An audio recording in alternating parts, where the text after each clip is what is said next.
Welcome to Boulevard 40, home of the Bible Reading Party and home of the Bible in One Year.com, an online resource to encourage everyone to read the Bible. It is week 48 of reading the Bible, and today's scheduled reading comes from the book of Isaiah, chapters 43 through 45, and that is according to my study guide, The Woman's Guide to Reading the Bible in a Year, by author Diane Storts. I am reading from the New Believer's Bible, Compact Version, New Living Translation. If you would like to hear the Bible read to you daily, make sure you're subscribed to this channel with the bell notification turned on so you can be alerted each time a new video is released. Also, by hitting the like button, you are helping this video to become discoverable and recommended to others. Ezekiel 43. The Lord's glory returns. After this, the man brought me back around to the east gateway. Suddenly the glory of the God of Israel appeared from the east. The sound of his coming was like the roar of rushing waters, and the whole landscape shone with his glory. This vision was just like the others I had seen, first by the Kabar River, and then when he came to destroy Jerusalem. I fell face down on the ground, and the glory of the Lord came into the temple through the east gateway.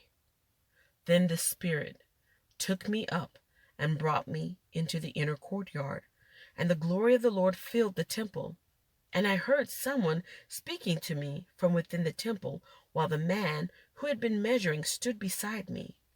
The Lord said to me, "Son of man, this is the place of my throne, and the place where I will rest my feet. I will live here forever among the people of Israel. They and their kings will not defile my holy name any longer by their adulterous worship of other gods, or by honoring the relics of their kings who have died. They put their idol altars right next to mine, with only a wall between them and me. They defiled my holy name by such detestable sins, so I consumed them in my anger.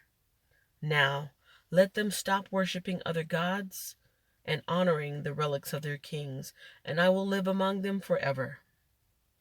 Son of man, describe to the people of Israel the temple I have shown you, so they will be ashamed of all their sins. Let them study its plan, and they will be ashamed of what they have done. Describe to them all the specifications of the temple, including its entrances and exits, and everything else about it. Tell them about its decrees and laws.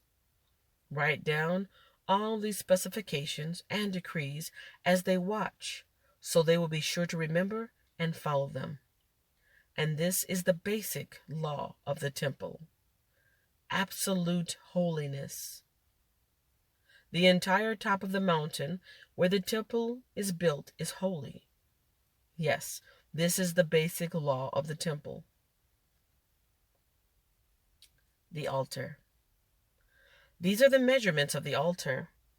There is a gutter all around the altar, 21 inches deep and 21 inches wide, with a curb 9 inches wide around its edge.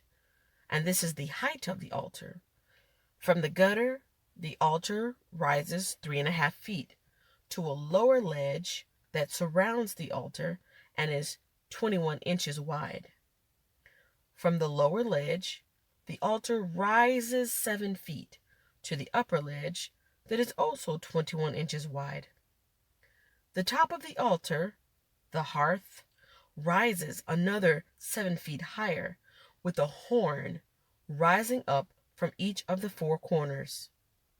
The top of the altar is square, measuring 21 feet by 21 feet.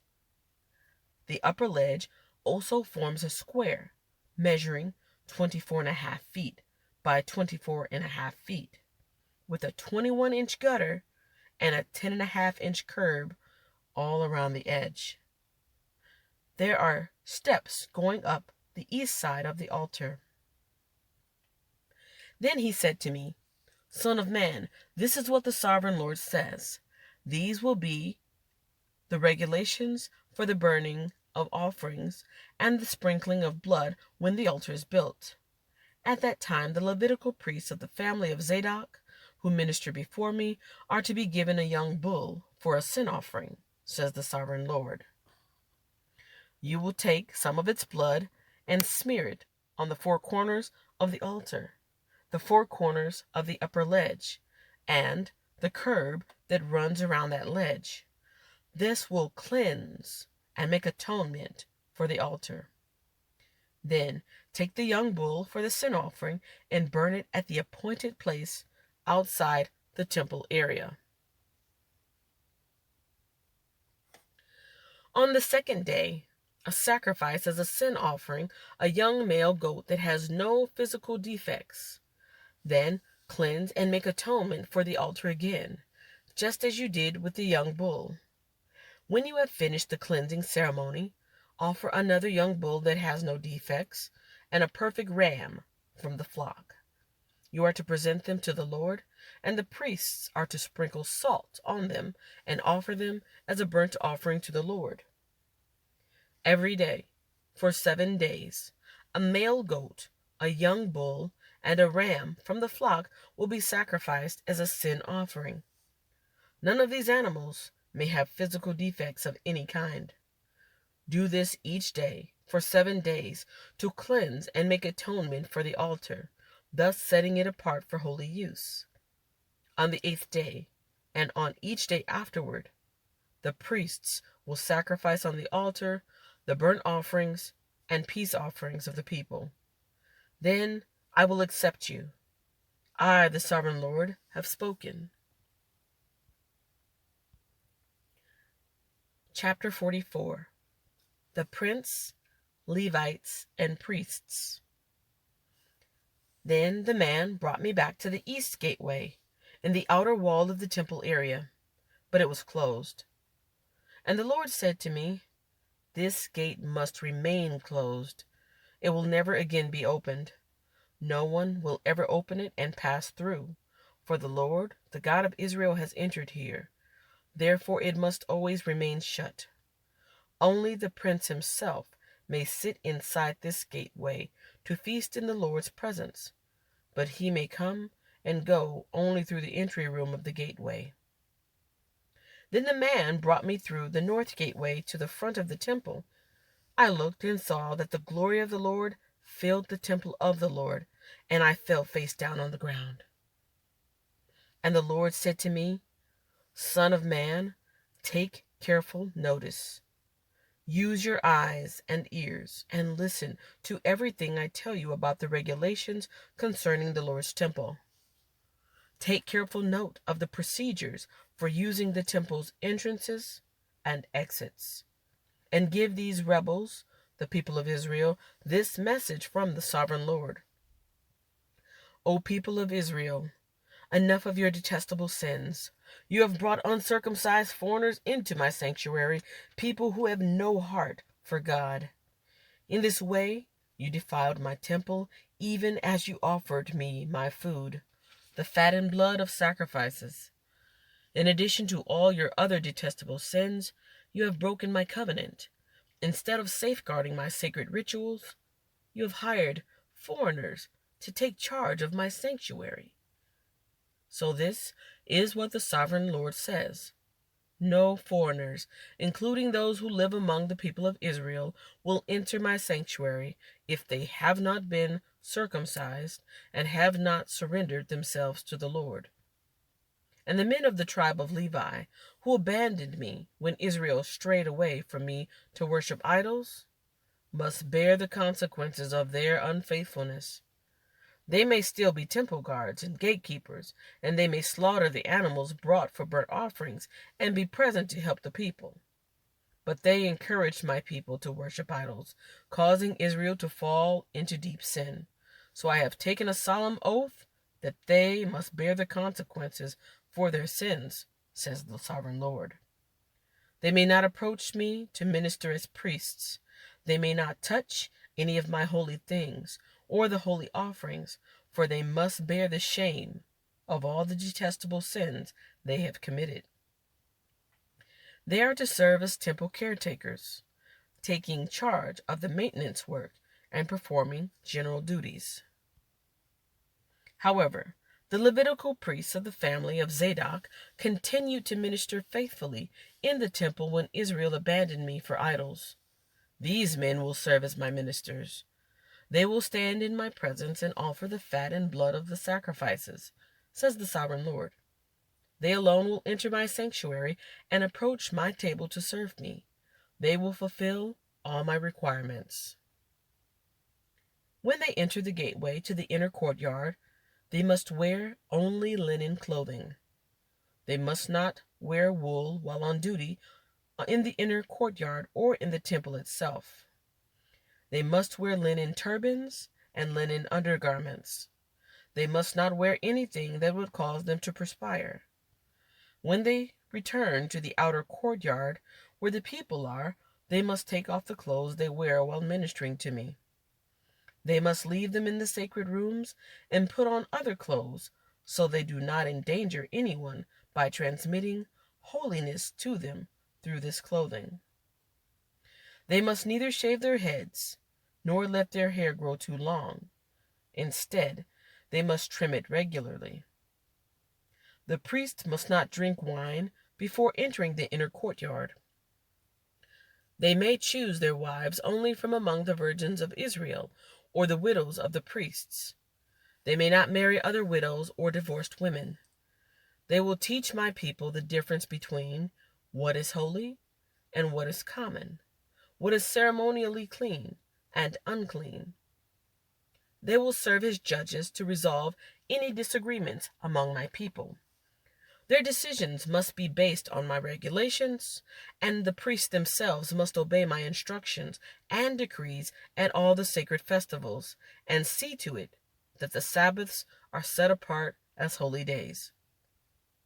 A priest must not defile himself by being in the presence of a dead person unless it is his father, mother, child, brother, or unmarried sister.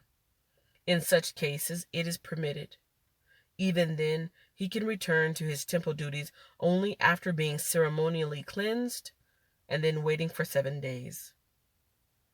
The first day he returns to work and enters the inner courtyard and sanctuary. He must offer a sin offering for himself, says the sovereign Lord. The priest will not have any property or possession of land, for I alone am their special possession. Their food will come from the gifts and sacrifices brought to the temple by the people, the grain offerings, the sin offerings, and the guilt offerings. Whatever anyone sets apart for the Lord will belong to the priests. The first of the ripe fruits and all the gifts brought to the Lord will go to the priests. The first samples of each grain harvest and the first of your flour must also be given to the priests, so the Lord will bless your homes.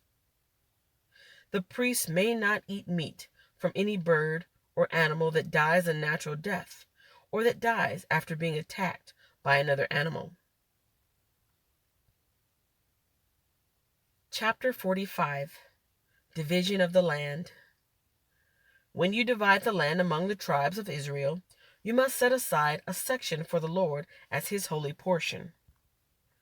This piece of land will be 8 1/3 miles long and 6 2/3 miles wide. The entire area will be holy. A section of this land, measuring 875 feet by 875 feet, will be set aside for the temple. An additional strip of land, 87.5 feet wide, is to be left empty all around it. Within the larger sacred area, measure out a portion of land, 8 1/3 miles long and 3 1/3 miles wide. Within it, the sanctuary of the most holy place will be located. This area will be holy, set aside for the priests who minister to the Lord in the sanctuary. They will use it for their homes, and my temple will be located within it. The strip of sacred land next to it, also 8 1/3 miles long and 3 1/3 miles wide, will be a living area for the Levites who work at the temple. It will be their possession and a place for their towns. Adjacent to the larger sacred area will be a section of land 8 1/3 miles long and 1 2/3 miles wide. This will be set aside for a city where anyone in Israel can live. 2 special sections of land will be set apart for the prince. One section will share a border with the east side of the sacred lands and city, and the second section will share a border on the west side. Then the far eastern and western borders of the prince's lands will line up with the eastern and western boundaries of the tribal areas. These sections of land will be the prince's allotment. Then my princes will no longer oppress and rob my people. They will assign the rest of the land to the people, giving an allotment to each tribe. Rules for the princes.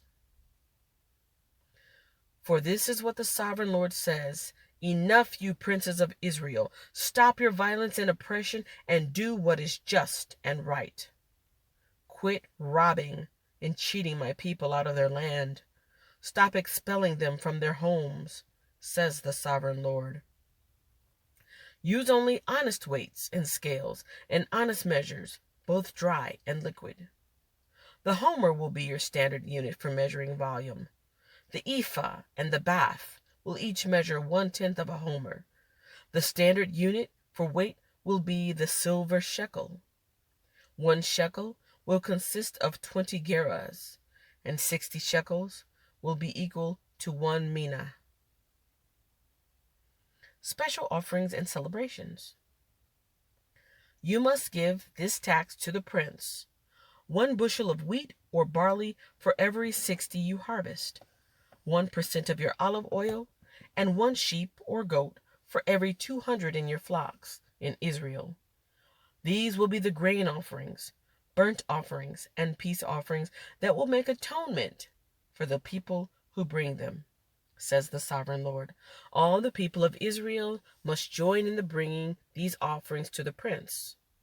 The prince will be required to provide offerings that are given at the religious festivals, the new moon celebrations, the Sabbath days, and all other similar occasions. He will provide the sin offerings, burnt offerings, grain offerings, liquid offerings, and peace offerings to purify the people of Israel, making them right with the Lord.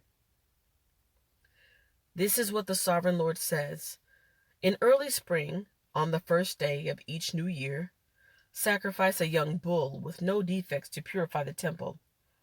The priest will take blood from this sin offering and put it on the doorposts of the temple, the 4 corners of the upper ledge of the altar, and the gateposts at the entrance to the inner courtyard. Do this also on the 7th day of the new year for anyone who has sinned through error or ignorance. In this way you will purify the temple. On the 14th day of the first month, you must celebrate the Passover. This festival will last for 7 days. The bread you eat during that time must be made without yeast. On the day of Passover, the prince will provide a young bull as a sin offering for himself and the people of Israel. On each of the 7 days of the feast, he will prepare a burnt offering to the Lord, consisting of 7 young bulls and 7 rams without defects. A male goat will also be given each day for a sin offering. The prince will provide a basket of flour as a grain offering and a gallon of olive oil with each young bull and ram.